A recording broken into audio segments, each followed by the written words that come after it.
Coucou tout le monde, j'espère que vous allez bien. On se retrouve aujourd'hui dans une vidéo pour vous présenter ma pile à lire pour la Locktober. Alors la Locktober, c'est un challenge organisé tous les ans par Fairy Neverland, donc Justine. Cette année, vu qu'elle n'est pas en France, je ne sais pas si elle le poursuivra, mais en tout cas je trouvais ce challenge sympa et du coup je me suis fait une pile à lire de conséquence. Donc il y a 25 romans, je ne les lirai pas tous pendant le mois d'octobre, seulement si je fais une pile à lire trop restreinte, j'aurais probablement pas envie de lire ce qui s'y trouve. Donc je préfère toujours en faire une plus grosse et piocher mes lectures dedans. Donc on commence tout de suite. Par contre pour les résumés, je ne les ferai pas puisque certains je les avais lus et je m'en souviens plus. Les autres je ne les ai pas lus et je ne compte pas les lire avant ma lecture. Donc si vous voulez les résumer, je vous ferai la liste des livres en barre d'infos. Donc nous avons tout d'abord le tome 1 d'Aliénor McCannagan, Lita de Laetitia Constant chez J'ai lu. Donc c'est un livre que j'avais acheté l'an dernier aux Aliénales. Je ne sais jamais le nom de la ville, hein. Je vous laisserai le site officiel des Aliénales en barre d'infos. Donc de ce que j'ai compris, ça parle justement d'Halloween, donc ce sera parfait pour la saison. Ensuite, nous avons un livre qui est dans ma palle depuis sa sortie et qui n'est toujours pas lu alors que le 33 vient de paraître. Lux tome 1 Obsidienne de Jennifer L. Armentrout chez J'ai lu. Donc là c'est pareil, c'est un livre qui me fait envie depuis un bon petit moment maintenant. Et j'espère pouvoir le sortir en ce mois d'octobre pour enfin le découvrir. Ensuite, une saga qui serait peut-être temps que je commence à continuer. Il s'agit du tome 3 de Maeve Regan, Là dans l'ombre de Marika Gallman chez Milady. Donc, elle a sorti une nouvelle saga en plus qui s'appelle Les Chroniques de Halo. Et donc, j'aimerais beaucoup finir Maeve Regan. Donc, j'avais adoré les deux premiers tomes. Mais c'est vrai que la fin du 2 m'avait tellement fait pleurer que je me suis pas remise tout de suite à continuer. Et puis, du coup, ça traîne. Ensuite, nous avons le tome 2 d'une saga que j'adore particulièrement et d'une auteure que j'adore. Il s'agit de Pacte de sang, le tome 2 de Rebecca King de Cassandra O'Donnell chez J'ai lu. Donc j'ai lu le premier tome au printemps, au printemps je crois, au début de l'été, je sais plus. Et j'ai juste adoré, donc il me tarde de lire la suite. Surtout que le tome 6 est prévu pour la fin de l'année, donc on aura enfin la saga au complet. Une autre trilogie dont il faudra peut-être que je commence à lire les tomes, mais qui me fait envie depuis sa sortie et qui sont dans ma palle depuis leur sortie. Il s'agit des Revenants de Amy Plume, avec le tome 1, Plus encore que la vie, publié chez Milan dans leur collection Macadam. Donc de ce que j'ai compris, ça parle de fantômes ou quelque chose dans ce style-là. C'est vrai que j'avais très envie de la découvrir, cette trilogie, donc je croise les doigts. Ensuite, nous avons un livre sorti cette année, Trollhunter de Guillermo del Toro et Daniel Kraus chez Bayard Jeunesse. Donc là c'est pareil, hein, pour une fois c'est avec des trolls, donc j'en ai encore jamais lu et je me dis que ça pourrait changer. Donc en plus il n'est pas très gros, il y a des sacrées illustrations dedans. Et c'est très gros, donc ça devrait se lire vite. Nous avons ensuite un autre livre qui traîne dans ma palle, comme beaucoup de ces piles à lire en fait. Hein. Avec le tome 1 des Macabres, qui est L'éveil des Macabres de Taï Drago chez Bayard.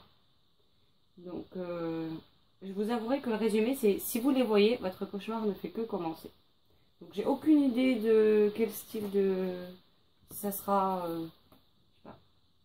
Des zombies, des vampires, des loups-garous, je n'en sais rien. Et s'il vous plaît, ne me le dites pas en commentaire parce que j'ai pas envie de savoir de quoi il retourne. J'aime bien les résumés qui ne disent rien et qui nous laissent nous plonger dans l'inconnu. Ensuite, un livre que Justine a lu et chroniqué il n'y a pas très longtemps et qui traîne dans ma palle aussi. Il s'agit de La Malédiction de Grimm, le tome 1 de Polly Schumann chez Bayard Jeunesse. Donc là, si je ne me trompe pas, la jeune fille, elle est dans une bibliothèque. Elle va avoir accès à des objets mythiques des célèbres contes des frères Grimm. Célèbres et mythiques, ça fait beaucoup dans la même phrase. Mais bon, passons. Comme les bottes de Seplieu ou ce genre de choses. Donc moi qui adore les contes, ça devrait être parfait pour moi. Ensuite, nous avons L'apothicaire de Meloy, j'espère que ça se prononce comme ça, chez Bayard Jeunesse. Et la phrase accroche, c'est « Et si une pincée de magie pouvait sauver le monde ?» Donc pareil, je n'ai pas lu le résumé, je ne compte pas le lire, donc on verra bien ce que ça donne. Ensuite, une saga que j'ai promis à Justine de commencer cette année. Le Manoir, tome 1, Liam et la carte d'éternité d'Evelyne Brissou-Pellen chez Bayard. Donc là c'est pareil, hein, chez Bayard, je veux dire, les livres font 400 pages, mais c'est écrit très gros, donc ça devrait très vite se lire. Donc pareil, j'ai les 6 premiers tomes du premier, enfin j'ai les 6 tomes du premier cycle, sachant que le tome 2 commence à sortir, donc il serait peut-être temps que je me maille. Ensuite, une suite de trilogie que j'attendais depuis longtemps, que j'ai acquéri du coup aux Imaginables, et donc j'ai enfin pu rencontrer l'auteur en vrai, après des années de discussion sur les réseaux sociaux. Il s'agit de Alzor Vampret, tome de La quête des origines de Chloé Delalande chez Rebelle. Donc j'avais lu le premier tome lorsqu'il était sorti, bien sûr. Lorsqu'il était sorti chez Valsombre Édition. Donc il a fallu attendre que le tome 1 reparaisse chez Rebelle pour ensuite avoir la tome 2 et il est temps d'en savoir plus. Une autre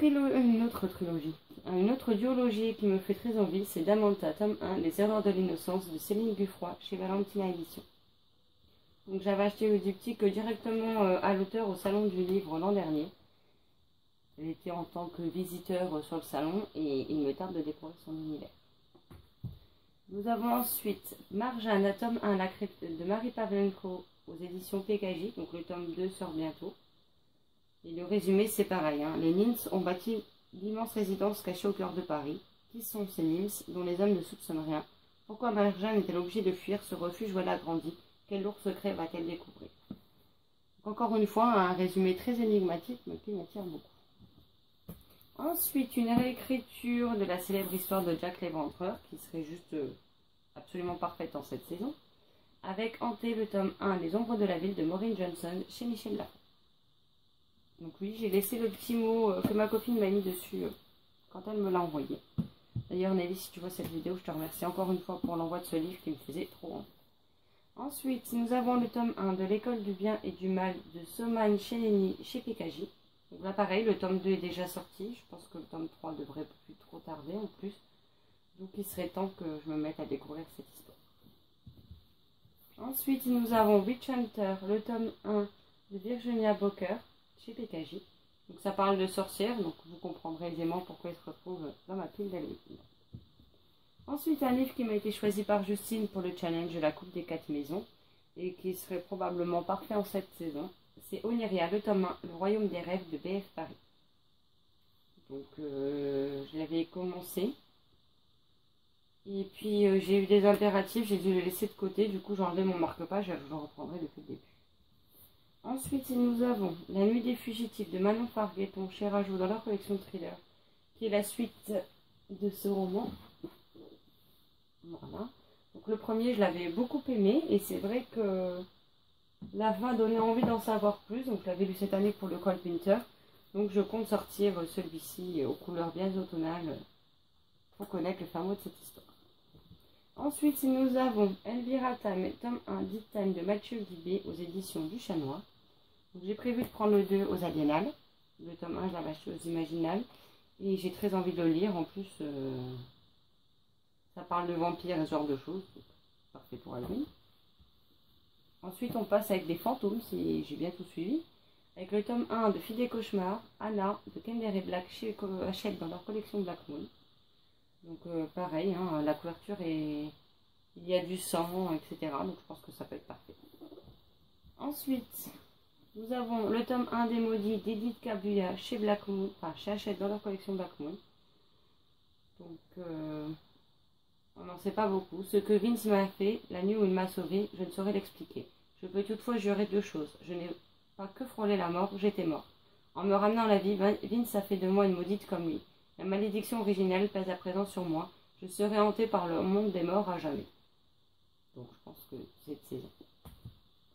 Un autre livre qui par contre lui est sorti très récemment mais que je pense qu'il sera parfait parce qu'il a l'air bien glauque quand même pour un livre jeunesse. Il s'agit de Remember de Welzar chez Lumen. Donc le résumé est bien sanglant, bien glauque. Donc j'ai hâte de voir ce que cette lecture me réserve. Ensuite, un autre Lumen avec Gardien des cités perdues, le tome 1 de Shannon Messenger. Donc c'est vrai que cette histoire me fait envie depuis un bon moment et je n'ai toujours pas le temps de me plonger dedans. Donc je croise les doigts, peut-être que ce coup-ci j'y arriverai. Et ensuite, une trilogie que j'aimerais finir cette année. Il s'agit de Bizarre, le tome 2, Le sacrifice de Diane Duhan, toujours chez Lumen. Avec des couvertures toujours aussi magnifiques. Donc c'est une histoire de sorcier, donc je me dis que voilà, on sera dans le thème. Et le tome 3, L'éveil. Ce qui me permettrait également de finir une saga de plus cette année. Ce qui serait pas plus mal. voilà, n'hésitez pas à me dire en commentaire si certains vous tentent, ou si vous en avez déjà lu certains, ce que vous en avez pensé. En tout cas, je vous souhaite une très belle semaine et d'excellentes lectures. À bientôt, ciao ciao.